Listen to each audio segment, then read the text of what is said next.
കാടിന്റെ ഒരു സംഭവം കാണിച്ചുണ്ടോ? കാണാൻ പറ്റാത്തത് പെട്ടെന്ന് ഇവിടൊക്കെ എല്ലായിടത്തും തീ കുട്ടിക്കൊണ്ട് നടക്കുന്ന ഈ ചിക്കൻ.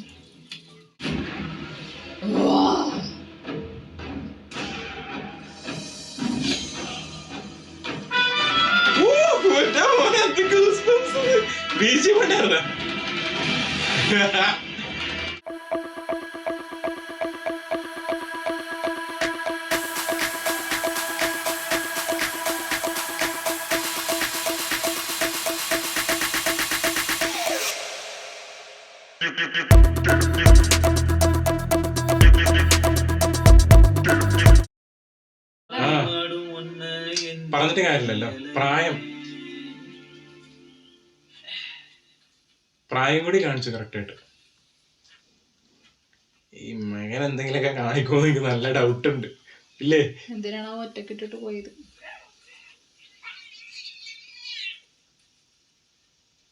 പൂച്ചയുടെ ശബ്ദമല്ലത്.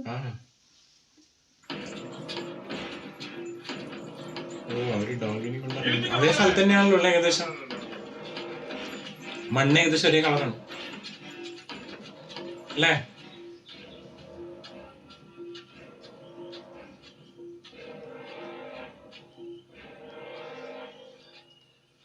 ഇല്ല, എവിടെ നിൽക്കാൻ പറഞ്ഞ സ്ഥലത്തില്ല. ഇതാണ് പ്രശ്നം. ചിദംബരൻ എപ്പോഴും പണി കൊടുക്കും.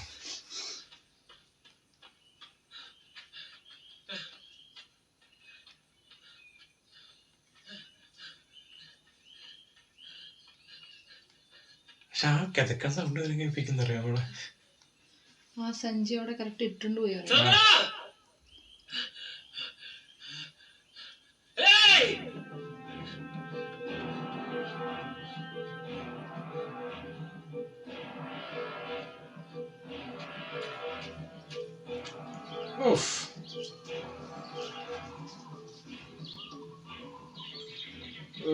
കാടിന്റെ ഒരു സംഭവം കാണിച്ചുണ്ടോ? കാണാൻ പറ്റാത്തത് പെട്ടെന്ന് ഇവിടൊക്കെ എല്ലായിടത്തും തീ കുട്ടിക്കൊണ്ട് നടക്കുന്ന ഈ ചിക്കൻ. എന്താ ചെയ്യണത്?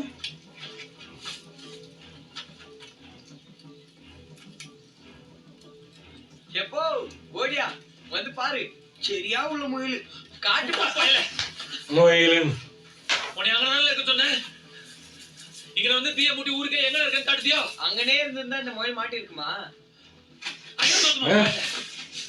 ஒரு நாள் திங்கள செத்தால போயிருவேன். அங்க ஒன்னால மாறிய அடிபட்டு ஆஸ்பத்திரியில கிடக்கா. உங்க அம்மா பாவம் அவராசி எங்க போய் எங்க நிக்கானே தெரியல. நீ ஊரை சுத்தி தொகுது இங்க பாரு. சும்மா சும்மா என்ன அடிக்கிற சொல்லலாம் வச்சுக்கிடாத சொல்லிட்டு. நான் தான் நேத்தே சொன்னோம்ல, என்னைய பாத்துக்கிற எனக்கு தெரியும்னு. இன்னைக்கு ஒண்ணு கெட்டு போயிரல. உன் சோழிய பாத்துட்டு போ. எனக்கு தேவையானதை நானே உருட்டி வச்சிருக்கேன்.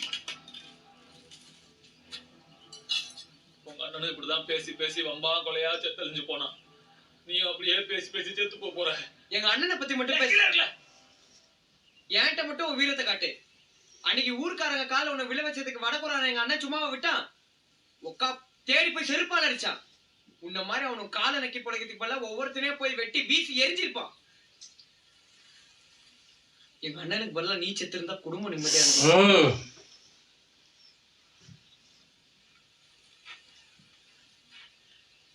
പക്ഷെ പറഞ്ഞിട്ടല്ല, അത്രയും മറ്റേതുണ്ട്. ചെറിയ പയ്യനല്ലേ. പക്ഷേ നമ്മള് മനുഷ്യന് എന്തെങ്കിലും ഉണ്ടാവില്ലേ ഇങ്ങനെ ഇത്ര പാവായിട്ടിരിക്കാൻ? അതാണ് 1 മണിക്കൂറേ ആയിട്ടുള്ള പടം. എന്തെങ്കിലുമൊക്കെ കാണിക്കാനുണ്ടോ?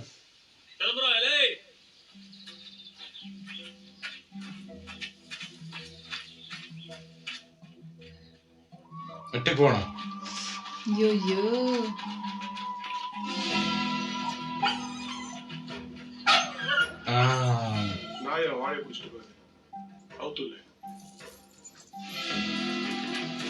പോയല്ലോ.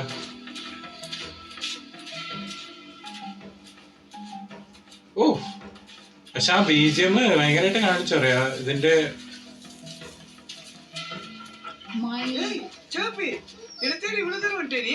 எப்படி இருக்க? எப்படி இங்க வந்த? யார் உன்னை கூட்டு வந்தா?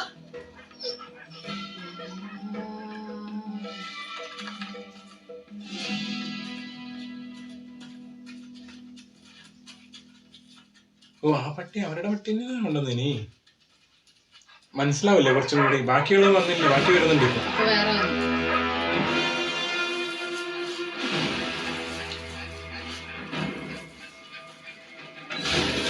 ഓ ഭീകരത കാണിച്ചറിയാം ഷോട്ടില്. ഡീറ്റെയിലിംഗ് കേട്ടാ, ഭയങ്കര ഡീറ്റെയിൽ. ഓരോ സ്ക്രീനിന് ഭയങ്കര ഡീറ്റെയിലിംഗ്.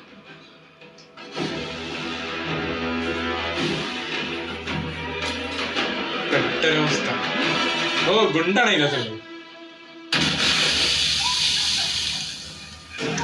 പിടിച്ചിരുന്ന പയ്യ നടക്കണം. ആ അല്ല പറഞ്ഞത് സൂക്ഷിച്ച് നടക്കണ്ടോന്ന് പറഞ്ഞിട്ടുണ്ടായിരുന്നു.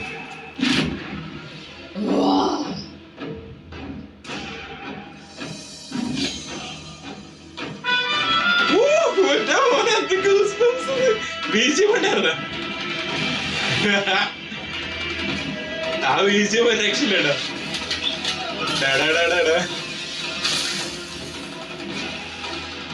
മകൻ ഞെട്ടി.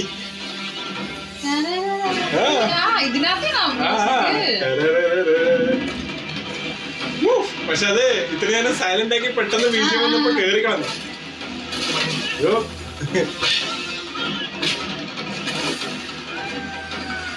ഓ ടാർഗറ്റ് ഒരു കമ്പ് വെച്ചാട്ട് അടിക്കണം എല്ലാരും.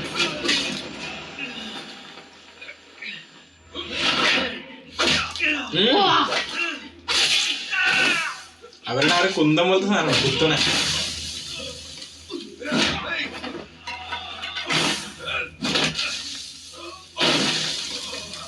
ഒത്തിരി ആൾക്കാരടിച്ച് വിടുന്നില്ല. മകന്റെ അടുത്തോട് വിടുന്നില്ല. മുതല് ഇവരെ കൊല്ലിക്കണത്. ഓ എന്താ സാധനം ഷോർട്സ് ഒക്കെ. ചെക്കനാ മറ്റേ തൂക്കിയെടുക്കും.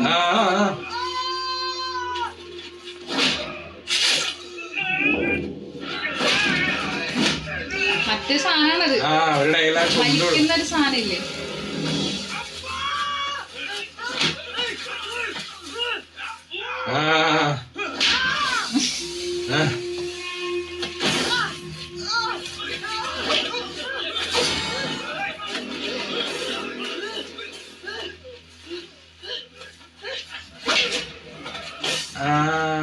വാള് വാള് വാള്. ഓ പൊളി നല്ല. തീർന്നു തീർന്നു തീർന്നു തീർന്നു. വടികൊണ്ട് അടിച്ചിട്ട് കാര്യം ഇല്ല ഇല്ല ഇല്ല.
கூடாது தான் இப்ப உங்களை எல்லாம் விட்டு போறேன். ஆனா இன்னொரு வாட்டி அம்மாவும் பின்னாடி யாராவது வந்தீங்க ஒருத்தரும் உயிரோட போக மாட்டீங்க. കുടുംബം ഒറ്റയായി പോരുന്നുള്ള രീതിയിലാണ് ഇന്റർവെല്. എന്തായിരുന്നു സാധനം, പക്ഷെ ഒരു രക്ഷയുണ്ടായിരുന്നല്ലോ സീൻ അല്ലേ, വിളിച്ചല്ലേ ഒളിച്ചടക്കി. അതായത് ഇപ്പോഴും ആ സംഭവം പറഞ്ഞിട്ടില്ല, എന്തോ ഒരു സംഭവം ഉണ്ട്. എന്താ പറയുക, പുള്ളി ഇപ്പോഴാണ് ആ യഥാർത്ഥ ഫേസ് ഒന്ന് ചെറുതായിട്ട് കാണിച്ചത്. അത് പക്ഷെ നല്ല രീതിയിൽ തന്നെ കാണിക്കുകയും ചെയ്തു. ആ ഒരു ഫൈറ്റ് ഇങ്ങനെ വരാൻ വേണ്ടി ഡെവലപ്പ് ചെയ്തത് നല്ല രസമായിരുന്നല്ലേ. കുറച്ചേരം ഇങ്ങനെ ആ ഒരു കാർഡിന്റെ നമ്മളിങ്ങനെ വിചാരിക്കുന്നുണ്ട് എന്തായിരിക്കും സംഭവിക്കാൻ പോകുന്നുള്ള സാധനം കാണിച്ചതിന് ശേഷം കറക്റ്റ് ആയിട്ട് ആ ഒരു മൊമെന്റിൽ ആ ബീജിയം കേട്ടോ, ഒരു രക്ഷയില്ലാത്ത ബീജിയം. ഭയങ്കര സംഭവം എന്താ പറയുക, ഓരോ ഫ്രെയിമിലും ഡീറ്റെയിലിംഗ് ആണ്. അതായത് എന്താ പറയാ, ആ മകനെ നഷ്ടപ്പെടുന്ന സമയത്താണെന്നുണ്ടെങ്കിൽ കയ്യിലുള്ള ആ സഞ്ചി അടക്കം അവിടെ കളഞ്ഞിട്ടാണ് ആള് പോയത്. വേറെ ചില മൂവീസിലൊക്കെ ആണെന്നുണ്ടെങ്കിൽ അങ്ങനെ തന്നെ പോവും. പക്ഷെ ആ ഒരു ക്യാരക്ടറിന്റെ ഒരു ടെൻഷനും എല്ലാ സംഭവങ്ങളും അവിടെ കാണിച്ചു. പിന്നെ ആണെങ്കിൽ ആ കുട്ടിയുടേതായിട്ടുള്ള കുറെ അധികം കുട്ടിത്തരങ്ങൾ അവിടെ കാണിക്കുന്നുണ്ട്. ആ കാരണങ്ങൾ കൊണ്ടാണ് ഇങ്ങനെ ചെറുതായിട്ട് ഇങ്ങനെ അവരടുത്തടുത്തോട്ട് വരുന്നത്, അല്ലെങ്കിൽ ശരിക്കും സുഖമായിട്ട് എസ്കേപ്പ് ചെയ്ത് പോകാൻ പറ്റുന്ന സംഭവമുള്ളൂ. അപ്പൊ അങ്ങനെ ഒരു സംഭവം. പിന്നെ അവിടെ മിസ്സിങ് ആയതും അവരൊക്കെ, അതായത് ഫുൾ അവർ കാട്ടിൽ തന്നെയാണുള്ളത്. പിന്നെ ധനുഷ് അവിടെ പറഞ്ഞൊരു കാര്യമുണ്ട്, കാട് പുതിയതല്ല നമുക്ക്, പക്ഷെ നീ ചെയ്തിട്ട് വന്ന കാര്യം അതല്ലേ. ഒരു ഡയലോഗിലാണ് എല്ലാത്തിലും അവർ ഭയങ്കര പെർഫെക്ഷൻ ആട്ടോ ഇദ്ദേഹം കൊണ്ടുവരുന്നത്. അത് നമ്മളിങ്ങനെ മൂവി കാണുമ്പോഴാണ് നമുക്കത്, പ്രത്യേകിച്ച് ഞാനൊന്നും ഇദ്ദേഹത്തിന്റെ മൂവീസ് ഒന്നും അധികം കാണാത്തത് കൊണ്ട് തന്നെ എനിക്ക് ഭയങ്കര ഒരു ഫ്രഷ് ഫീലും വേറൊരു ലെവൽ എക്സ്പീരിയൻസ് ആണ് ശരിക്കും കിട്ടുന്നത്. അപ്പൊ എന്തായാലും കിടിലൻ ഇന്റർമിഷൻ സീനിന് ശേഷം നമുക്ക് എന്തായാലും അടുത്ത സീനിൽ വരാം. സീനിൽ കാണാം. അത്രേ ഉള്ളൂ.